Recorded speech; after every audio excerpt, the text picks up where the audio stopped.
عبد الرحمن خان ہیں Bradford UK سے.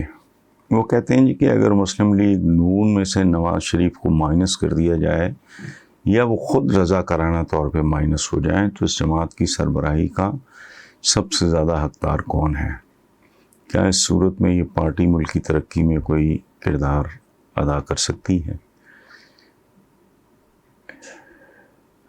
عبد الرحمن صاحب، کوئی بھی پارٹی اگر تعمیری سوچ کے ساتھ، بے غرضی کے ساتھ، سیلف لیسنس جسے کہتے ہیں، اور جو ہمارے اسلاف کی ایک دنیا تھی، حضرت عمر بن عبدالعزیز ان کا ایک دوست کافی دیر کے بعد وہ جب قافلہ لے کے گیا تھا، اس کے فوراً بعد وہ خلیفہ بن گئے اور اپنی مرضی کے خلاف بنا دیے گئے. وہ سال ڈیڑھ سال بعد واپس آیا، جب ملا تو ہی واز شاکڈ.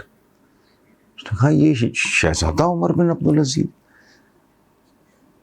تو ہونٹ سوکھے ہوئے اور چہرہ مرجھایا ہوا، تو اس نے کہا کہ عمر کیا ہوا؟ تو حضرت عمر بن عبدالعزیز نے کہا یار اتنے مسلمانوں کا، اتنے انسانوں کا بوجھ آ پڑا سر پہ، میں کیا کروں؟ اگر یہ لیول ہو تو کوئی بھی پارٹی کر سکتی ہے، اور اس کے لیے کوئی ترم خان ہونا ضروری نہیں ہے، کوئی جینیس ہونا بھی ضروری نہیں ہے. اس کی وجہ بیکاز اس پوزیشن میں آپ کو اچھے سے اچھا مائنڈ مل جاتا ہے. ٹیکنوکریٹ سے دنیا بھری ہوئی ہے، بڑا اچھا برائٹ پاکستانی بار موجود ہے. ان کی منت کریں، ان کو پیمپر کریں، ان کو لائیں، اچھی سے اچھی ایڈوائز آپ کو دے دیں گے.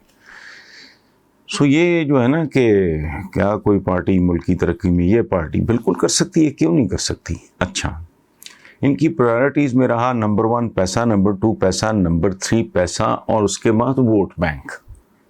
یہ ووٹ بینک بھی بہت بڑی لعنت ہے. اس کے لیے آرائشی زیبائشی کام کرنے پڑتے ہیں. بہرحال آپ کا سوال بڑا سادہ ہے. سب سے زیادہ سربراہی کا حقدار، میں چونکہ نون لیگ سے بہت زیادہ واقف نہیں ہوں، جو سینئر موسٹ ہو اس کو ہونا چاہیے. اور سینئر موسٹ کون ہے؟ شہباز شریف ہوز اے ڈوئر، اس میں کوئی شک نہیں. شہباز شریف کا کنٹریبیوشن بھائی کے ساتھ ایک میرے جیسے بندے کو اریٹیٹ کر دینے والی وفاداری، وہ اس لیے کہ ملک اور قوم سے آگے کچھ نہیں ہوتا. بڑی اچھی بات ہے. تو ہماری تو تاریخ ہے کہ باپ بیٹا آمنے سامنے کھڑے ہو گئے جہاں حق اور باطل کا معاملہ ہے. لیکن بہرحال ہم اس آئیڈیلزم میں نہیں جاتے. تو بہت اچھی اننگ کھیلی ہے شہباز شریف صاحب نے، ہر اعتبار سے سینئر موسٹ ہیں. سب سے بڑی بات وہ ایک میانہ روی جو ہے، اعتدال اور میانہ روی، جس کا حکم ہمارے رب نے دیا، ہمارے آقا نے، ہمارے حضور نے صلی اللہ علیہ وسلم، انہوں نے بھی اعتدال اور میانہ روی کا. اور میں 20 بار یہ بات کہہ چکا ہوں کہ انتہا یہ ہے کہ عبادت میں بھی میانہ روی، عبادت میں بھی اعتدال ہو. میرا خیال ہے وہ، باقی ظاہر ہے یہ فیصلہ تو میں نے تو نہیں کرنا ہے، نون لیگیوں نے کرنا ہے، جو ان کی سمجھ میں آئے گا کر لیں گے. اچھا جی، یہ سوال ہے ملک جاوید ہے ماڈل ٹاؤن لاہور سے. ماڈل ٹاؤن ایک ایسی بستی ہے جس سے میں بہت محبت کرتا ہوں. تو گھر سے لڑکے جب میں آیا، لڑکے تو نہیں خیر لفظ کہنا چاہیے، احتجاجاً جب میں نکلا تو I started my career model town میں. جتنے بھی میرے دوست ہیں آج تک اللہ ان کو اپنی ایمان میں رکھیں. ابرار بھٹی ہیں، آج کل امریکہ ہے، عارف روپڑی، ہمایوں چودھری ہمایوں ہیں، ٹونی مسعود عالم ٹونی، سارے میرے ریڈی کے زمانے کے دوست ہیں. تو میرا اس کے ساتھ بہرحال ملک جاوید صاحب نے ماڈل ٹاؤن سے لکھا ہے کہ جی مالی امداد، وظیفوں اور احساس پروگرام یا بے نظیر کارڈ پر فوکس کرنا پاکستانیوں کے لیے زیادہ فائدہ مند ہے. یہ روزگار کے بے شمار چھوٹے پروگرام شروع کرنا زیادہ سود مند ہوگا. اس حوالے سے آپ کی رائے درکار ہے. ملک جاوید صاحب، پہلی بات تو یہ ہے کہ it's a beautiful and a very bright, very intelligent, very basic question جو آپ نے پوچھا ہے. اس طرح کے سوال جو ہیں وہ مجھے بہت انسپائر کرتے ہیں. دیکھیں بھائی میرے، یہ دونوں کام ضروری ہیں. ایک تو امیجیٹ، ایک بندہ جو بالکل ہی واقع بے روزگاری بیکاری کا شکار ہے، اس کو آپ پروگرام ہوتا ہے نا جی، ٹیکس ٹائم. آپ تو 5 مرلے کا گھر بنانے چلے بندہ تو سال کہیں نہیں گیا. ایک تو امیجیٹ جو لوگوں کو ہے اس پہ فوکس ہونا چاہیے، لیکن اصل بات جو آپ نے کی ہے، حقیقی حل وہی ہے کہ لانگ ٹرم. وہ جو ایک گھسی پٹی مثال ہے چائنیز کی ہے بیسیکلی، کہ لوگوں کو مچھلی نہ دو، مچھلی پکڑنے کا طریقہ سکھاؤ، ان کو ان کے پیروں پہ کھڑا کرو. لیکن اس میں چائنیز کے محاوروں میں تھوڑی ترمیم کرتا ہوں. ایک بندہ وہ فاقے سے مر رہا ہے تو اب اس کو تم کانٹا لے کے دو، مچھلی پکڑنے کا طریقہ ہو تو فوت ہو جائے گا. اس کو ایک تو امیجیٹ کوئی ریلیف دو آپ. اور میرا ذاتی خیال یہ ہے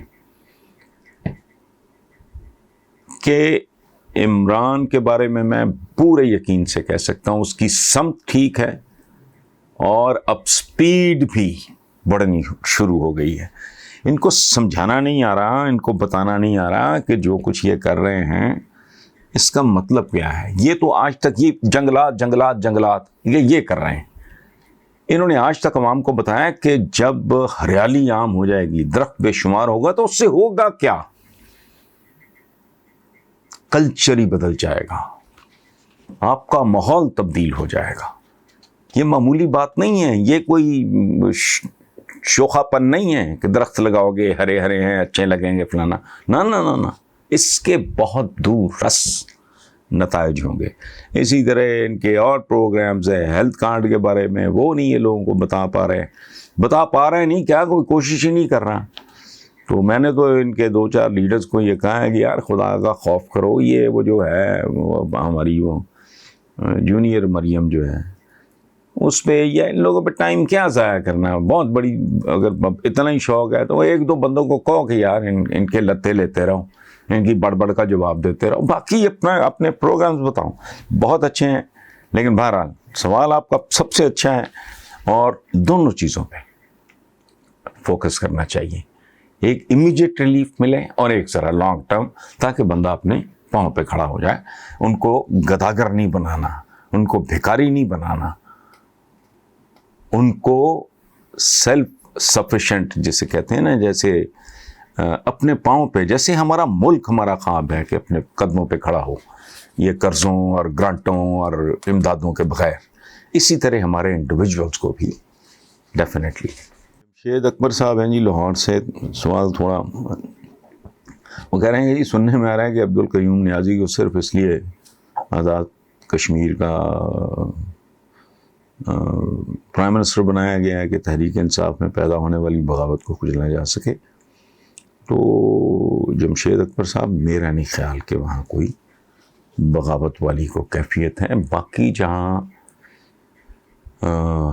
ایک بڑی جو پولیٹیکل پارٹیز ہیں، اور اب تو پی ٹی آئی سب سے بڑی پولیٹیکل پارٹی ہے، اس میں رائبلریز، ایک دوسرے کے گٹے. ہمارے بارے میں تو ویسے ہی مشہور ہے وہ لطیفہ، آپ نے سنا ہوگا کہ آگ کے بنے ہوئے کنویں تھے جہنم میں، تو ہر ایک کے باہر گارڈز کھڑے تھے، تو ایک کے باہر گارڈز نہیں کھڑے تھے. تو کسی نے پوچھا کسی فرشتے سے کہ یار ادھر کوئی گارڈ نہیں. اس نے کہا اس میں پاکستانی ہیں، یہ کسی کو باہر نکلنے نہیں دیتے، ہر ایک کا گٹا کھینچ لیتے ہیں آپس میں ہی. یہ تو یہ اس طرح کے تو لطیفے ہیں ہمارے بارے میں. تو اتنی بڑی پولیٹیکل پارٹی میں رائبلریز ہیں، قدورتیں ہیں، حسد ہے، یہ سارا کچھ ہے جو ہم سب میں ہے. وہ ظاہر ہے بڑے اسکیل پہ وہاں بھی دکھائی دے گا، لیکن میرا نہیں خیال کہ وہاں کو بغاوت والا سین نہیں ہے وہاں. اور بلکہ وہ بات مجھے زیادہ اپیل کرتی ہے کہ وہاں گورنر ہیں سندھ میں، وہ این سے نام شروع ہوتا ہے، ادھر عثمان این سے نام شروع ہوتا ہے، خود عمران کا نام، اسی طرح اور کوئی 1-2 لوگ، ہاں وہ جو ادھر کا سرحد کا. اور یہ اس طرح کا ایک آئیڈیا کچھ لوگوں نے فلوٹ کیا ہے، وہ مجھے انٹرسٹنگ لگا ہے. وہ ہو سکتا ہے بغاوت والی کوئی بات نہیں میری اطلاعات کے مطابق. وہ کہتے ہیں جی کہ کل رہا ہوتے ہی نذیر چوہان نے جہانگیر ترین پہ الزامات کی بچھاڑ کر دی. میں آپ سے جاننا چاہتا ہوں کہ اگر نذیر چوہان کو جہانگیر ترین پہ اتنے ہی تحفظات ہیں تو پہلے ان کے ساتھ کیوں چلے؟ پہلے شہزاد اکبر کے مذہب کے بارے میں بات کی، پھر پھنس گئے، پھر پاکستان کے سینئر سیاستدان عمران صاحب، یہ اپنے اپنے ظرف کی بات ہے۔ آدمی نے 4 دن کسی کے ساتھ گزارے انہوں، 4 دن اچھے، اس کے بارے میں کلیدگی ہو جائے تو وہ جو علی ظرف آدمی ہوگا نا، وہ خاموشی اختیار کر لے گا۔ اس کا دکھ جینون بھی ہو، وہ سچا بھی ہو، لیکن اگر اس میں تھوڑی سی بھی گریس ہوگی، کوئی رکھ رکھاؤ، کوئی وفاداری، کوئی خاندانیت اس میں ہوگی، وہ لحاظ کرے گا اور بہت کرے گا اور بھرم رکھے گا گئے دنوں کا بھی۔ اور یہ ایک عجیب و غریب بات ہے کہ میرا اگر کسی سے اختلاف ہو، مثالیں ہیں بڑی، تو مجھے تو ان کے کہیں بچے بھی نظر آ جائیں، یا مجھے پتہ ہو کہ I can be of any help, میں تو نہیں، ایک تعلق ختم بھی ہو جائے تو بیک ڈیٹ میں تو ختم نہیں ہوتا نا، جتنا وقت آپ نے اکٹھے گزارا ہوتا ہے۔ تو یہ it is an a bad test. Nazir Chauhan کو چاہیے تھا کہ بھائی تم چوہانوں کی طرح بیہیو کرو، نسل کون سی ہے اسی کا خیال کر لو۔ پرتھوی راج چوہان جیسے دلیر آدمی کی بعد میں اسلام قبول کیا چوہانوں نے۔ چوہانوں کی تو تاریخ بڑی یار باعزت تاریخ ہے، گئے گزرے لوگ تو نہیں ہیں، لیکن یہ رکھ رکھاؤ، بھرم، یہ کوئی تربیت ہوتی ہے، کوئی تعلیم ہوتی ہے، کوئی مزاج ہوتا ہے، آئی ڈونٹ نو، مجھے نہیں پتا، لیکن بہرحال بات آپ کی ٹھیک ہے، ایسا کرنا مناسب نہیں لگتا۔ عدیل احمد ہیں جی اسلام آباد سے، وہ کہتے ہیں جی آج پاکستان کی جانب سے یوم استحصال کشمیر منایا جا رہا ہے۔ آج کے دن چیف آف آرمی اسٹاف کے بیان، کمانڈرز ہر طرح کے چیلنجز کا سامنا کرنے کے لیے تیار ہیں، نے کان کھڑے کر دیے ہیں۔ کیا پاکستان پہ کوئی خطرہ منڈلا رہا ہے؟ کیا واقعی ملک میں ہائبرڈ وار شروع ہو چکی ہے؟ تو عدیل صاحب، ہائبرڈ کے لفظ کی ایجاد سے پہلے بھی اس طرح کی جنگیں جاری رہتی ہیں، کسی نہ کسی شکل میں۔ انسانوں کے ٹولز بدلے ہیں، انداز بدلا ہے، چیزیں صدیوں سے بنیادی طور پہ اسی طرح ہیں۔ باقی رہ گیا کہ کیا پاکستان کے سر پہ کوئی خطرہ منڈرا رہا ہے، تو اس میں پلیز آپ ذہن میں رکھنا، خطرہ اور نو خطرہ، ہمارے تو دین میں یہ حکم ہے اپنے گھوڑے تیار رکھو۔ گھوڑا سمبل ہے، یعنی تیاری پوری رکھو، اپنا بیسٹ کی امید رکھو اور ورسٹ کے لیے تیار رہو۔ تو یہ، اور فوج، میں جو کہا کرتا ہوں کہ پاکستان کے پاس ایک ہی قابل فخر ادارہ ہے، میں فلالیس نہیں کہہ رہا، قابل فخر ایک ادارہ جسے ادارہ واقعی کہا جا سکتا ہے، وہ ہے فوج۔ تو ان کا ہر وقت الرٹ رہنا بدقسمتی ہے۔ میں یہ بات کسی کوئی خوشی سے نہیں کر رہا کہ ہندوستان جیسا پڑوسی، اور خاص طور پہ جس طرح کے لوگ آج وہاں حکمران ہیں، تو اس میں ہر وقت الرٹ رہنے میں، ریڈ الرٹ رہنے میں کوئی حرج نہیں ہے۔ کالم کا عنوان ہے انسانوں کی اشرافیہ اور انسانوں کا انجام۔ انسان کی تاریخ دراصل انسان کے ہاتھوں انسان پر ظلم اور اس کے استحصال کی تاریخ ہے، باقی سب منہ شگافیاں ہیں۔ امریکہ اور کینیڈا کی سرحد پہ دونوں ملکوں کے پرچم پہلو و پہلو لہراتے ہیں، اور قریب ہی ایک بورڈ کے اوپر بےحد نمایاں الفاظ میں یہ خوبصورت لیکن ادھورا پیغام لکھا ہوتا ہے، children of a common mother, یعنی ایک ہی ماں کے بچے۔ میں نے اس خوبصورت جملے کو ادھورا اس لیے قرار دیا کہ یہ رشتہ داری صرف امریکہ اور کینیڈا تک ہی محدود نہیں، بلکہ اس حقیقت کا اطلاق پوری انسانیت پہ ہوتا ہے۔ اب تک کی تحقیق اور جینیٹک ایویڈنس خالص سائنسی انداز میں اس بات کی تصدیق کرتی ہے کہ دنیا کا ہر انسان بنیادی طور پہ ایک ہی خاندان کا حصہ ہے، جسے کچھ صوفیہ نے اللہ کا کنبہ بھی کہا ہے۔ سب ایک ہی ماں باپ کے بچھڑے ہوئے بچے ہیں، لیکن انہیں آج تک اس ثابت شدہ حقیقت کی سمجھ نہیں آ رہی، اور جب رب کہتا ہے کہ انسان خسارے میں ہے تو شاید اس اعلان میں انسان کا یہ خسارہ سب سے زیادہ نمایاں ہے کہ وہ نہیں جانتا کہ اس کا دوسرے انسان کے ساتھ رشتہ کیا ہے۔ میرا یہ ایک پرانا شعر ہے، میں کہ انسان ہوں، انسان کا لہو میری غذا، رحم مادر سے چلی ہے یہ روایت میری۔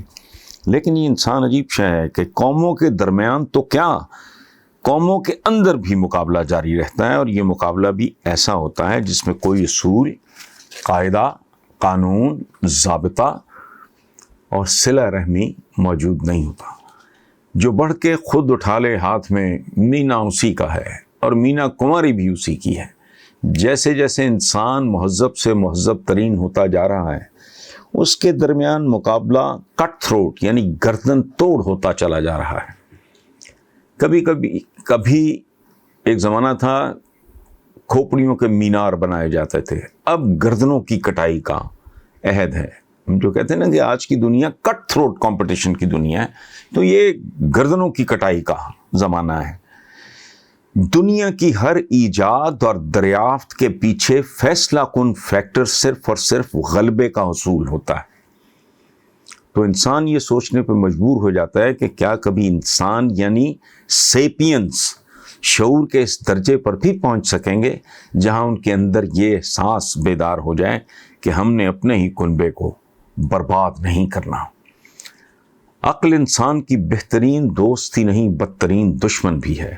ایٹم کی دریافت، ڈی این اے کی جینیات، کمپیوٹر کی بائنری لسانیات جیسی محیر العقول دریافتوں نے دنیا کا چہرہ ہی بدل کے رکھ دیا ہے۔ رہی صحیح کسر مصنوعی ذہانت، آرٹیفیشل انٹیلیجنس پوری کیے دے رہی ہے۔ ٹائم جون 21 سن 2021 کے شمارے کا صرف ٹائٹل ہی دیکھ لیں تو بندے کا سر چکرانے لگتا ہے۔ عنوان ہی ہزار داستان پہ بھاری ہے، اور عنوان ہے "We'll never be the same"۔ لیکن جو معاشرے گندے ہوئے آٹے کی دلدل سے ہی نہیں نکل پا رہے، جن کے لیے روٹی کی پٹ پٹ ہی دنیا کا بہترین میوزک ہے، ان بدنصیبوں کو اس بات کا احساس اور ادراک کہاں ہو سکتا ہے کہ کمپیوٹر اور جینیٹک انجینئرنگ کا الحاق ان کے ساتھ آنے والے سالوں میں کیا کرنے جا رہا ہے۔ یہ بیچارے تو اپوزیشن پارٹیوں کے الحاق سے آگے نہ کچھ دیکھ سکتے ہیں نہ سمجھ سکتے ہیں۔ اب تو یہ دعویٰ بھی بہت عام ہو چلا کہ 20,050 تک انسان چاہے تو صرف حادثاتی موت مرے گا۔ کیچوے کی عمر میں 6 گنا اضافہ کیا جا چکا ہے۔ نینو ٹیکنالوجی کی مدد سے ایسے خونی ذرات پیدا کیے جا رہے ہیں جو جسم میں داخل ہو کے شریانوں میں رکاوٹ، جراثیموں کا خاتمہ اور سرطان کا مقابلہ کر سکیں گے۔ دل، گردے، جگر، پھیپھڑوں کے مشینی نیم البدل مارکیٹ میں موجود ہیں۔ چوہے کی پشت پر انسانی کان لگایا جا چکا ہے۔ ہتھنی کے رحم میں قدیم نعمت جانور کے ڈی این اے سے اسے دوبارہ زندہ کرنے پہ کام ہو رہا ہے۔ یہ سب کچھ پڑھتے، سنتے، دیکھتے ہوئے میں اکثر سوچتا ہوں کہ جب انسان کے پلے تیر، تلوار، ڈھال، نیزے وغیرہ کے سوا کچھ بھی نہ تھا تو اس نے اپنے خاندان یعنی باقی انسانوں پہ کیسے کیسے خوفناک مظالم اٹھائے۔ تو جب آج کے مہذب ترین انسان کے ہاتھ بلاؤں سے بھی زیادہ خوفناک تکنیکی حربے اور ہتھیار ہوں گے اور انسانوں کی اشرافیہ مقیم بھی مریخ پہ ہوگی، تو کروڑوں بلکہ اربوں زمینی للوؤں، پنجوؤں، گاموں، ماجوں کا مقام اور انجام کیا ہوگا، جو کہنے کو ایک ہی خاندان کے افراد یعنی انسان ہیں۔ کیا یہ بدنصیب لوگ تب بھی آوے اور جاوے کی مالا جپ رہے ہوں گے اور کیا یہ تب بھی ورد کر رہے ہوں گے دیکھو دیکھو کون آیا، چور آیا چور آیا۔